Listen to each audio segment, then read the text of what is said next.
ज्ञानतिमिरन्धस्य ज्ञानाञ्जनशलाकया चक्षुरुन्मिलितं येन तस्मै श्रीगुरवे नमः। नमः विष्णुपादाय कृष्णपृष्ठाय भूतले श्रीमते भक्तिवेदान्त स्वामिने इति नामिने। नमस्ते सारस्वती देवे गौरवाणी प्रचारिणे निर्विशेष शून्यवादी पाश्चात्य देशतारिणे वंशाकल्पतरुभ्यश्च कृपा सिन्धुभ्येव च पतितानां पावनेभ्यो वैष्णवेभ्यो नमो नमः। जय श्री कृष्ण चैतन्य प्रभु नित्यानंद श्री अद्वैत गदाधर शिवासादि श्री गौर भक्त वृंद हरे कृष्ण कृष्ण कृष्ण हरे हरे, हरे राम राम राम हरे हरे। श्रीमद् भगवत गीता एकादश स्कंद सप्तम श्लोक। यह एकस्तम जगत्कृष्णम पश्याद्य सचराचरम मम देहे गुड़ाकेश यच्च अन्यद् द्रष्टुम इच्छसि। हे गुड़ाकेश, गुड़ाकेश ମାନେ ଯେ ନିଦ୍ରାକୁ ଜୟ କରିଛି। ଅର୍ଜୁନଙ୍କର ଆଉ ଗୋଟେ ନାଁ ଅଛି ଗୁଡାକେଶ। ତୁମେ ଯାହା ଦେଖିବାକୁ ଇଚ୍ଛା କରୁଛ ଏ ବିଶ୍ୱରୂପ ସବୁ ତୁମକୁ ଦେଖାଇବ। ତୁମେ ବର୍ତ୍ତମାନ ଯାହା କରୁଛ ତାହା ଦେଖିପାର, ପୁଣି ଯାହା ଭବିଷ୍ୟତରେ ଇଚ୍ଛା କରିବ ତାହା ମଧ୍ୟ ଦେଖିପାର। ସବୁ ଏଠାରେ ସମ୍ପୂର୍ଣ୍ଣ ରୂପେ ରହିଛି। ଇହ ଏକସ୍ତମ୍ ଜଗତ୍କୃଷ୍ଣମ୍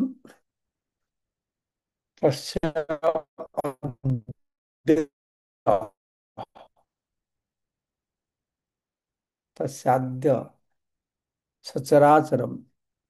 ଠିକ ଅଛି, ମମ ଦେହେ, ଏଇଟା ଗୁରୁତ୍ୱପୂର୍ଣ୍ଣ। ମମ ଦେହ ମୋର ଶରୀରରେ, ତାମାନେ ଭଗବାନଙ୍କ ଶରୀରରେ ସଚରାଚର ବ୍ରହ୍ମାଣ୍ଡ ରହିଛି। ବ୍ରହ୍ମାଣ୍ଡ ଭିତରେ ଭଗବାନ ନାହାନ୍ତି, ବ୍ରହ୍ମାଣ୍ଡ ତାଙ୍କର ମଧ୍ୟରେ ଉପସ୍ଥିତ ରହିଛି। ତାପରେ ଭଗବାନ କହୁଛନ୍ତି ଯେ ଯାହା ତମେ ଦେଖିବାକୁ ଚାହିଁଛ ଆଉ ଦେଖିବାକୁ ଚାହିଁବ ସବୁ ୟା ଭିତରେ ଅଛି। ତ ଗୋଟିଏ ଜାଗାରେ ବସି ସମୁଦାୟ ବ୍ରହ୍ମାଣ୍ଡକୁ କେହି ଦେଖିପାରିବ ନାହିଁ। ଏପରି ଖୁବ ପ୍ରସିଦ୍ଧ ବୈଜ୍ଞାନିକ ବ୍ରହ୍ମାଣ୍ଡର ଅନ୍ୟ ଅଂଶରେ କଣ ହଉଛି ଦେଖିପାରିବେ ନାହିଁ। ଭୂତ, ଭବିଷ୍ୟତ, ବର୍ତ୍ତମାନ, ଯଦି କୃଷ୍ଣ ତାଙ୍କୁ ସେ ଶକ୍ତି ଦେବେ। ଏଇ ପ୍ରକାରେ କୃଷ୍ଣଙ୍କ ଦୟା ଯୋଗୁଁ ଅର୍ଜୁନ ସବୁ ଦେଖିବାକୁ ସକ୍ଷମ ହେଲେ। न तुमां शक्यसे द्रष्टुम अनन्य एव स्वचक्षुषा दिव्यम ददामि ते चक्षु पश्य मे ଯୋଗମୈଶ୍ୱର୍ଯ୍ୟମ୍। ତୁମର ଏ ଚକ୍ଷୁରେ ତୁମେ ମୋତେ ଦେଖିପାରିବ ନାହିଁ, ତେଣୁ ମୁଁ ତୁମକୁ ଦିବ୍ୟ ଚକ୍ଷୁ ଦେଉଛି, ଯାହା ସାହାଯ୍ୟରେ ତୁମର ଯୋଗ ଐଶ୍ୱର୍ଯ୍ୟ ଦେଖିପାରିବ। ତ ଅର୍ଜୁନଙ୍କ ସାଙ୍ଗରେ ଭଗବାନଙ୍କ ସମ୍ପର୍କ ଖୁବ ଘନିଷ୍ଠ। ତ ବନ୍ଧୁ ପାଖରେ ବନ୍ଧୁର ଐଶ୍ୱର୍ଯ୍ୟ ପ୍ରକାଶିତ ହୁଏନି, ପ୍ରକାଶିତ ହେଲେ ବୁଝାଯାଏନି। ତ ଭଗବାନ ମୋର ଐଶ୍ୱର୍ଯ୍ୟ ମୁଁ ତୁମକୁ ଦେଖେଇବି। ସେ ଐଶ୍ୱର୍ଯ୍ୟ ଦେଖିବାକୁ ହେଲେ ତମର ଗୋଟେ ବିଶେଷ ଦୃଷ୍ଟି ଦରକାର। ସେ ବିଶେଷ ଦୃଷ୍ଟିରେ ମାନେ ବିଶୁଦ୍ଧ ଦୃଷ୍ଟି ତମର ଦରକାର। ହଁ, ସେଇ ଦୃଷ୍ଟିରେ ଦେଖିପାରିବ। ଭକ୍ତ ତ ଭଗବାନଙ୍କୁ ବିଶ୍ୱ ରୂପରେ ଦେଖିବାକୁ ଚାହେଁନି। ଭଗବାନଙ୍କର ଦିବୁଜ ମୁରଲି ସେ ଶ୍ୟାମସୁନ୍ଦର ରୂପରେ ଯେ ଆକୃଷ୍ଟ ହେଇଛି, ସେ ବିଭତ୍ସ ବିଶ୍ୱରୂପ ଦେଖିବାକୁ ଯିବ ବା କାହିଁକି? କିନ୍ତୁ ଲୋକମାନଙ୍କର ପ୍ରତ୍ୟୟ ଆଣିବା ପାଇଁକି ଯେ ସିଏ ସବୁଠାରେ ରହିଛନ୍ତି, ସବୁ ତାଙ୍କ ଭିତରେ ରହିଛନ୍ତି। ତ ଏଇଟାକୁ ଅର୍ଜୁନ ଦେଖିବାକୁ ଚାହିଁଲେ। ତ ସେଇଟା ତ ସଚରାଚର ସବୁବେଳେ ସବୁ ଜାଗା ଦେଖିପାରିବେ? କୃଷ୍ଣ ଭିତରେ ବିଶ୍ୱରୁ ସମସ୍ତେ ଦେଖିପାରିବେ ନା? ସେଇଥିପାଇଁ କି ଭଗବାନ କୃଷ୍ଣ ବିଶେଷ ଭାବରେ ତାଙ୍କୁ ବିଶେଷ ବିଶୁଦ୍ଧ ଦୃଷ୍ଟି ଦେଲେ, ଯାହା ଫଳରେ ସେ ତାଙ୍କର ଭିତରେ ବି ଅନନ୍ତ କୋଟି ବ୍ରହ୍ମାଣ୍ଡକୁ ଦେଖିପାରିବେ, ସବୁ କିଛି ଦେଖିପାରିବେ। କାରଣ ଶୁଦ୍ଧ ଭକ୍ତ ଭଗବାନଙ୍କର ଦ୍ୱିଭୁଜ ଦୁଇ ହସ୍ତ ବିଶିଷ୍ଟ ଶ୍ୟାମସୁନ୍ଦର ରୂପ ବ୍ୟତୀତ ଅନ୍ୟ କୌଣସି ରୂପ ଦେଖିବାକୁ ଇଚ୍ଛା କରେ ନାହିଁ। ତ ଭଗବାନଙ୍କ କୃପା ହେଲେ ଭକ୍ତ ଭଗବାନଙ୍କର ବିଶ୍ୱରୂପ ଦେଖିପାରିବ, ଅନ୍ୟଥା ନୁହଁ। କାରଣ ଯଦି ଭକ୍ତଙ୍କର ସେ ଇଚ୍ଛା ନାହିଁ, ଯଦି ଭକ୍ତ ଇଚ୍ଛା କରିଲେ ଠିକ ତମର ସ୍ପେଶାଲ ଦୃଷ୍ଟି ଦେବି, ସେଥିରେ ତମେ ମତେ ଦେଖିପାରିବ, ତା ଭିତରେ ସବୁ ଦେଖିପାରିବ। ସେ ତା ମନର ଚିନ୍ତା ଶକ୍ତି ବେଳେ ଦେଖିପାରିବ ନାହିଁ, ଦିବ୍ୟ ଚକ୍ଷୁ ସାହାଯ୍ୟରେ ଦେଖିପାରିବ। ହୁଁ। ଚିନ୍ତା ଦେଖିପାରିବନି। କୃଷ୍ଣଙ୍କର ଦିବ୍ୟ ରୂପ ଦେଖିବା ନିମିତ୍ତ ଅର୍ଜୁନକୁ ମନ ପରିବର୍ତ୍ତନ କରିବାକୁ କୁହାଯାଉନି, କେବଳ ତାଙ୍କ ଦୃଷ୍ଟି ପରିବର୍ତ୍ତନ କରିବାକୁ କୁହାଯାଉଛି। ଅର୍ଜୁନଙ୍କର ମନ ଭଗବାନଙ୍କର ବିଶ୍ୱରୂପ ପାଇଁ ଆଗ୍ରହ ନୁହଁ, ତାଙ୍କୁ ଦେଖିବାକୁ ଚାହାନ୍ତି, କିନ୍ତୁ ମନଟା ତାଙ୍କର ଭଗବାନ କୃଷ୍ଣଙ୍କ ପ୍ରତି ଆକୃଷ୍ଟ ଅଛି। ସେ ମନର ପରିବର୍ତ୍ତନ କରିବା ଦରକାର ନାହିଁ। ତମର ଦୃଷ୍ଟି ଭଙ୍ଗୀ ପରିବର୍ତ୍ତନ କର, ସେଥିପାଇଁ ଗୋଟେ ବିଶେଷ ଦୃଷ୍ଟି ତମକୁ ଦେବି। ତମେ ଯୋଉ ଦୃଷ୍ଟିରେ ଯୋଉ ଭାବରେ ମୋର ଏଇ ରୂପକୁ ଦର୍ଶନ କରୁଛ, ସେଥିରେ ଦେଖିପାରିବନି। ତ ବିଶ୍ୱରୂପ ଦେଖିବାକୁ ତମଟା ବିଶେଷ ଦୃଷ୍ଟିଭଙ୍ଗୀ ରହିବା ଦରକାର। ତ ସେଥିପାଇଁ କି ଭଗବାନ ତାଙ୍କୁ ବିଶେଷ ଦୃଷ୍ଟି ଦେଲେ, କହିଲେ ମୁଁ ଦିବ୍ୟ ଦୃଷ୍ଟି ଦେବି। କିନ୍ତୁ ଏଥିରୁ ଏଇଟା ମନେ କରିବା ଉଚିତ ନୁହଁ ଯେ ଅର୍ଜୁନ କୃଷ୍ଣକୁ ଦେଖୁଥିଲେ ସାଧାରଣ ଦୃଷ୍ଟିରେ, ବିଶ୍ୱରୂପ ଦେଖିବା ପାଇଁ ତାଙ୍କୁ ଦିବ୍ୟ ଦୃଷ୍ଟି ଦରକାର ପଡ଼ିଲା, ବିଶୁଦ୍ଧ ଦୃଷ୍ଟି ଦରକାର ପଡ଼ିଲା। ସେଥିପାଇଁ କି ଏ ବିଶ୍ୱରୂପଟା କୃଷ୍ଣଙ୍କ ଠାରୁ ଆଉ ଟିକେ ଗୁରୁତ୍ୱପୂର୍ଣ୍ଣ ତା ନୁହଁ। କୃଷ୍ଣଙ୍କର ବିଶ୍ୱରୂପ ଏତେ ଗୁରୁତ୍ୱପୂର୍ଣ୍ଣ ନୁହଁ, ତାହା ଏଇ ଶ୍ଲୋକ ମାନଙ୍କରେ ଭଲ ଭାବରେ କୁହାଯିବ। ଏ ବିଶ୍ୱରୂପ ଟା ଗୁରୁତ୍ୱପୂର୍ଣ୍ଣ ନୁହଁ, ଏଇ ଅଧ୍ୟାୟର ଶେଷ ଆଡ଼ିକି ଆମେ ବୁଝିପାରିବା। ଯେତେବେଳେ ବିଶ୍ୱରୂପ ଦେଖିବ ତ ଅର୍ଜୁନ କହିଲେ, ଗୋଟେ ସମୟ ଆସି କହିବ ନା ନା ନା ମୁଁ ଏ ବିଶ୍ୱରୂପ ଦେଖିବାକୁ ଚାହେଁନି, ତ ମୁଁ ତମ ସାଧାରଣ ରୂପରେ ଦେଖିବାକୁ ଚାହେଁ। ବୁଝିପାରିଲ କି? ଯଦି ବିଶ୍ୱରୂପ ସାଧାରଣ ରୂପଠୁ ଶ୍ରେଷ୍ଠ ହେଇଥାନ୍ତା, ତ ସେଥିରେ ସେ ବେଶୀ ଆଉ ଆନନ୍ଦ ପାଇଥାନ୍ତେ, କିନ୍ତୁ ସେ ବେଶୀ ଆନନ୍ଦ ପାଇନାହାନ୍ତି। ସେଥିପାଇଁ କି ତାଙ୍କର ସେ ମୂଳ ରୂପଟି ଦେଖିବା ପାଇଁ ସେ ଇଚ୍ଛା କରୁଛନ୍ତି। ଠିକ ଅଛି। ତ ଏସବୁ ପରବର୍ତ୍ତୀ, କିନ୍ତୁ ଅର୍ଜୁନ ଚାହିଁଛନ୍ତି ତ ବିଶ୍ୱ ଦେଖିବା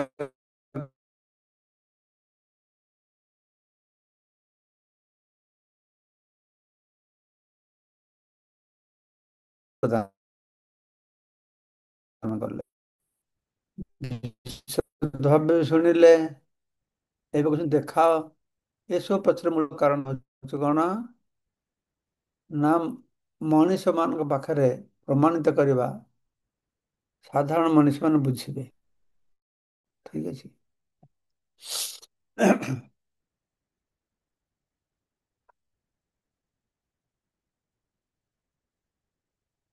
ଯେଉଁ ଭକ୍ତମାନେ କୃଷ୍ଣଙ୍କ ସହ ଦିବ୍ୟ ସମ୍ବନ୍ଧରେ ସମ୍ବନ୍ଧିତ,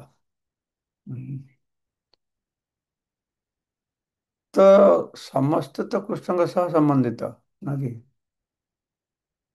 କିନ୍ତୁ ଦିବ୍ୟ ସମ୍ବନ୍ଧ,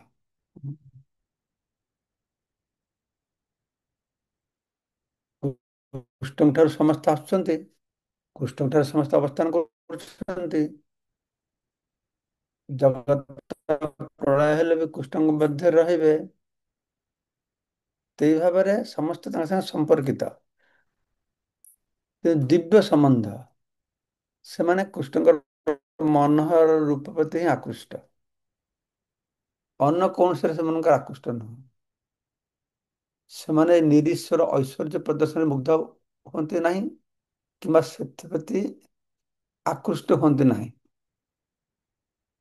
এই ଐଶ୍ୱର୍ଯ୍ୟ, ହୁଁ, ତାଙ୍କର ସର୍ବବ୍ୟାପକ ଐଶ୍ୱର୍ଯ୍ୟ ଦେଖିବା ପ୍ରତି ତାଙ୍କର ଆକୃଷ୍ଟ ନାହିଁ। କୃଷ୍ଣଙ୍କର ଖେଳ ସାଥୀଗଣ, କୃଷ୍ଣଙ୍କର ବନ୍ଧୁଗଣ, କୃଷ୍ଣଙ୍କର ପିତାମାତା, ଏମାନେ କେବେ ହେଲେ କୃଷ୍ଣଙ୍କୁ ଐଶ୍ୱର୍ଯ୍ୟ ପ୍ରଦର୍ଶନ ନିମିତ୍ତ କହନ୍ତି ନାହିଁ, ଐଶ୍ୱର୍ଯ୍ୟ ପ୍ରଦର୍ଶନ ଦେଖିବାକୁ କହନ୍ତି ନାହିଁ। ତାଙ୍କର ଐଶ୍ୱର୍ଯ୍ୟ ଦେଖିକି ଯେମାନେ ତାଙ୍କୁ ନିଜର ବୋଲି ଗ୍ରହଣ କରୁଛନ୍ତି ତା ବି ନୁହଁ। କୃଷ୍ଣଙ୍କୁ ଭଗବାନ ବୋଲି ମନେ କରିକି ଆମେମାନେ ଭକ୍ତି କରୁଛେ, କିନ୍ତୁ ଯୋଉମାନେ ଭଗବାନଙ୍କ ସାথେ ଦିବ୍ୟ ସମ୍ପର୍କ ସମ୍ବନ୍ଧିତ, ତାଙ୍କ ସାଥୀ, ବନ୍ଧୁ, ପିତାମାତା, ସେମାନେ କୃଷ୍ଣଙ୍କୁ ଐଶ୍ୱର୍ଯ୍ୟ ଦେଖିକି ତାଙ୍କୁ ଭଲ ପାଉଥିଲେ ତା ନୁହଁ। କୃଷ୍ଣଙ୍କ ସାଙ୍ଗରେ ତାଙ୍କର ଦିବ୍ୟ ସମ୍ପର୍କ ଥିଲା, ସେଇଥିପାଇଁ ତାଙ୍କୁ ସେ ଭଲ ପାଉଥିଲେ। ଐଶ୍ୱର୍ଯ୍ୟ ଦେଖିବା ପାଇଁ ତାଙ୍କ ଆଗ୍ରହ ନଥିଲା। ସେମାନେ ଶୁଦ୍ଧ କୃଷ୍ଣ ପ୍ରେମରେ ଏପରି ମଜ୍ଜି ଯାଇଛନ୍ତି ଯେ ସେମାନେ ଜାଣିପାରନ୍ତିନି ଯେ କୃଷ୍ଣ ହଉଛନ୍ତି ପରମ ପୁରୁଷ ଭଗବାନ। ସେ ଜ୍ଞାନ ବି ତାଙ୍କର ନାହିଁ, ଐଶ୍ୱର୍ଯ୍ୟ ଜ୍ଞାନ। ଜଡ଼ ଜ୍ଞାନ ଗୋଟେ ପ୍ରକାରର, ଆତ୍ମଜ୍ଞାନ ତାର ଟିକେ ଶ୍ରେଷ୍ଠ, ନିର୍ଭେଦ ବ୍ରହ୍ମଜ୍ଞାନ ତାଠୁ ଆହୁରି ଶ୍ରେଷ୍ଠ, ଆଉ ସବୁଠୁ ଶ୍ରେଷ୍ଠ ହଉଛି ଈଶ୍ୱର ଐଶ୍ୱର୍ଯ୍ୟ ଜ୍ଞାନ। କିନ୍ତୁ ମହାପ୍ରଭୁଙ୍କୁ ନାରାୟଣ କହିଲେ ଐଶ୍ୱର୍ଯ୍ୟ ଜ୍ଞାନ ସାଧ୍ୟ ସାର, ଐଶ୍ୱର୍ଯ୍ୟ ଜ୍ଞାନ ନା, ଜ୍ଞାନ ଶୂନ୍ୟ ଭକ୍ତି ସାଧ୍ୟ ସାର, ତାର ମଧ୍ୟ ଜ୍ଞାନ ଶୂନ୍ୟ ଭକ୍ତି ସାଧ୍ୟ ସାର। କୋଉ ଜ୍ଞାନ? ନା ଭଗବାନ ଐଶ୍ୱର୍ଯ୍ୟ ଜ୍ଞାନ, ଭଗବାନଙ୍କର ଐଶ୍ୱର୍ଯ୍ୟ ଜ୍ଞାନ ଶୂନ୍ୟ, ଭଗବାନଙ୍କର ଐଶ୍ୱର୍ଯ୍ୟ ତାଙ୍କର ଭିତରେ ପ୍ରକାଶିତ ହୁଏନି, ତାଙ୍କୁ ପ୍ରଭାବିତ କରିପାରେନି। ତାଙ୍କୁ ଏକମାତ୍ର ପ୍ରଭାବ ହଉଛି ପ୍ରେମ, ଭଗବାନଙ୍କ ସଙ୍ଗେ ତାଙ୍କର ବ୍ୟକ୍ତିଗତ ସମ୍ପର୍କ, ବାସ୍। ବୁଝିଲେ କି? ଆଉ ତାଙ୍କର ସମ୍ବନ୍ଧଟା ଏତେ ପ୍ରେମମୟୀ ଯେ ସେମାନେ ବୁଝିପାରନ୍ତି ଯେ କୃଷ୍ଣ ହଉଛନ୍ତି ପରମେଶ୍ୱର ଭଗବାନ। ବୁଝିପାରିଲେ କି ଶ୍ରୀଦାମ ସୁଦାମ ସୁବଳ ଏମାନେ କି ଖେଳରେ ହାରିଗଲେ କୃଷ୍ଣଙ୍କ କାନ୍ଧ ଉପରେ ଚଢ଼ିକି ଯାଆନ୍ତେ? ନା ବୁଝିପାରିଲେ କି ମା ଯଶୋଦା କୃଷ୍ଣ ଦୁଷ୍ଟାମି କରିଲେ ତାଙ୍କୁ ଲାଠି ନେଇକି ଯିବେ? ବୁଝିପାରୁଥିଲେ କି ବ୍ରଜ ଗୋପିକା ମାନେ କୃଷ୍ଣଙ୍କୁ ଭର୍ତ୍ସନା କରିବେ? ନା, ସେ ନୁହଁ। ଶ୍ରୀମଦ୍ ଭାଗବତରେ କୁହାଯାଇଅଛି ଯେ ଯେଉଁ ବାଳକମାନେ କୃଷ୍ଣଙ୍କ ସାଙ୍ଗରେ ଖେଳନ୍ତି ସେମାନେ ଖୁବ୍ ଉଚ୍ଚ କୋଟିର ପୁଣ୍ୟାତ୍ମା ପୁରୁଷ ଅଟନ୍ତି। ଅନେକ ଜନ୍ମ ପରେ ସେମାନେ କୃଷ୍ଣଙ୍କ ସହିତ ଖେଳିବାକୁ ସକ୍ଷମ ହୁଅନ୍ତି।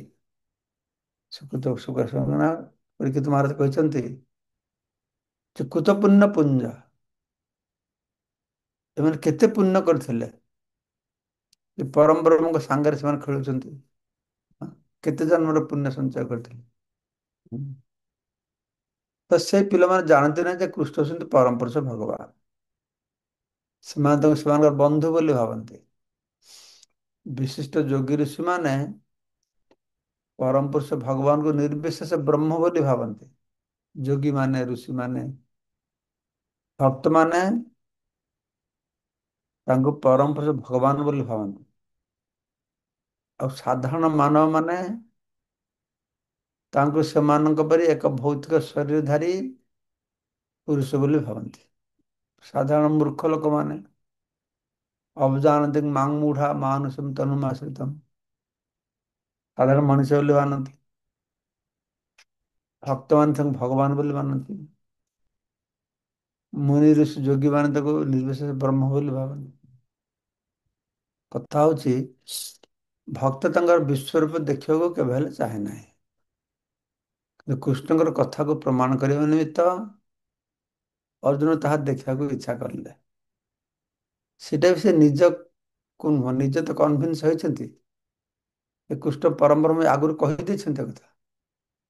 ତେବେ ସେ କହିଲେ କାହିଁକି ନା ଭବିଷ୍ୟତରେ ଲୋକମାନେ ବୁଝିପାରିବେ ଯେ କୃଷ୍ଣ ଯେ କେବଳ କଥାରେ ଚିନ୍ତାରେ ନିଜକୁ ପରମେଶ୍ୱର ରୂପରେ ପ୍ରଦର୍ଶନ କରିଛନ୍ତି ତାହା ନୁହଁ, ସେ ବାସ୍ତବରେ ଅର୍ଜୁନଙ୍କ ସମକ୍ଷରେ ନିଜକୁ ପରମେଶ୍ୱର ରୂପରେ ପ୍ରଦର୍ଶନ କରିଛନ୍ତି। କାହିଁକି ନା ଲୋକମାନେ ଭଗବାନଙ୍କୁ ସାଧାରଣ ମନୁଷ୍ୟ ରୂପରେ ଦେଖିକି, ସାଧାରଣ ଜୀବନ ଯାତ୍ରା ଦେଖିକି ଭଗବାନ ବୋଲି ତାଙ୍କ ପ୍ରତ୍ୟୟ ହୁଏନି, ବିଶ୍ୱାସ ହୁଏନି। ସେମାନେ ନିରାକାର ଉପାସନା କରିବେ, ସେ ବିଶ୍ୱରୂପକୁ ଉପାସନା କରିବେ। ତାହେଲେ କେମିତିକା ହବ? ଭଗବାନ କହିଲେ କଣ ନା ଦେଖ, ତମେ ଯୋଉ ନିରାକାରକୁ ଉପାସନା କରୁଛ, ବିଶ୍ୱରୂପକୁ ଉପାସନା କରୁଛ, ସେ ସବୁ ମୋ ଭିତରେ ରହିଛି। ହୁଁ। ତ ଅର୍ଜୁନ ନିଶ୍ଚୟ ଏହାକୁ ସ୍ୱୀକାର କରିବେ, କାରଣ ଅର୍ଜୁନ ଗୁରୁ ଶିଷ୍ୟ ପରମ୍ପରା ବିଧିର ପ୍ରାରମ୍ଭ, ପ୍ରଥମ ଅର୍ଜୁନକୁ ଏଇ ଶିକ୍ଷା ଦେଲେ କୃଷ୍ଣ ଭଗବାନ। ଯେଉଁମାନେ ବାସ୍ତବରେ ପରମ ପୁରୁଷ ଭଗବାନ ଶ୍ରୀକୃଷ୍ଣଙ୍କୁ ବୁଝିବାକୁ ଆଗ୍ରହୀ, ଯେଉଁମାନେ ଅର୍ଜୁନଙ୍କ ପଦାଙ୍କ ଅନୁସରଣ କରନ୍ତି, ସେମାନେ ନିଶ୍ଚୟ ବୁଝିପାରିବେ ଯେ କୃଷ୍ଣ ଯେ କେବଳ କଥାରେ ନିଜକୁ ପରମେଶ୍ୱର ବୋଲି ଦର୍ଶାଇଲେ ତାହା ନୁହଁ, ସେ ବାସ୍ତବରେ ନିଜକୁ ପରମେଶ୍ୱର ବୋଲି ପ୍ରଦର୍ଶନ କରିଲେ। ଅର୍ଜୁନ ତ କହିଲେ ଯେ ତମଠୁ ଶୁଣିକି ମୁଁ ବୁଝିପାରୁଛି ଯେ ତମେ ପରମ ବ୍ରହ୍ମ, ପରମ ଧାମ, ପବିତ୍ର ପରମ ଭବା। ତାପରେ କହିଲେ ଯେ ମୁଁ ତମର ବନ୍ଧୁ ପରିବାର ଲୋକ ବୋଲି କହୁଛି ତା ନୁହଁ, ମୁନି ଋଷି ମାନେ କହୁଛନ୍ତି। ତାପରେ କହିଲେ ସ୍ୱୟଂ ଏବ ବ୍ରବିଷିମେ, ତୁମେ ନିଜେ ବି କହୁଛ, ମୁଁ ନିଜେ କହିଦେଲେ ହେଇଯିବ? ସେଇଥିପାଇଁ କି ସେ ନିଜକୁ ଦେଖେଇଲେ, ଦେଖ ମୁଁ ଖାଲି କଥାରେ କହୁଛି ତା ନୁହଁ, ସତରେ ସତରେ ତମେ ଦେଖ, ମୋର ପରିଚୟ ଦେଖ। ତ ଭଗବାନ ତାଙ୍କର ବିଶ୍ୱରୂପ ଦେଖିବା ନିମିତ୍ତ ଅର୍ଜୁନକୁ ଆବଶ୍ୟକ ଶକ୍ତି ପ୍ରଦାନ କରିଲେ। କାରଣ ସେ ଜାଣିଥିଲେ ଯେ ଅର୍ଜୁନ ବିଶେଷ ରୂପେ ଏହା ଦେଖିବାକୁ ଇଚ୍ଛା କରୁନଥିଲା, କଥା ଆଗରୁ ଆମେ କହିସାରିଛୁ। ତ ଅର୍ଜୁନ ତାଙ୍କର କୃଷ୍ଣଙ୍କୁ ଦେଖିକି ସନ୍ତୁଷ୍ଟ, କିନ୍ତୁ ଏଇଟା ଦେଖିବାକୁ ଚାହିଁଲେ ଗୋଟେ ବିଶେଷ କାରଣରେ। ତ ଏଇ ଭାବେ କୃଷ୍ଣ କହିଲେ ଅର୍ଜୁନଙ୍କୁ ବୋଲି ସଞ୍ଜୟ ସଞ୍ଜୟ ତ ସବୁ କହୁଛନ୍ତି, ଧୃତରାଷ୍ଟ୍ରଙ୍କୁ କୃଷ୍ଣ କଣ କହିଲେ ସେଟା ଜଣେଇଲେ। ଏବେ କାଲି ଆମେ ଶୁଣିବା ଏହି ସମ୍ପର୍କରେ ସଞ୍ଜୟ କଣ କହୁଛନ୍ତି। ସଞ୍ଜୟ ତ ଦେଖୁଥିବେ ନା,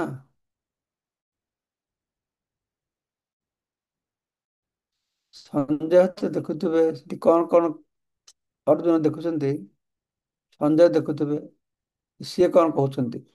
ତାପରେ ଅର୍ଜୁନ ନିଜେ କହିବେ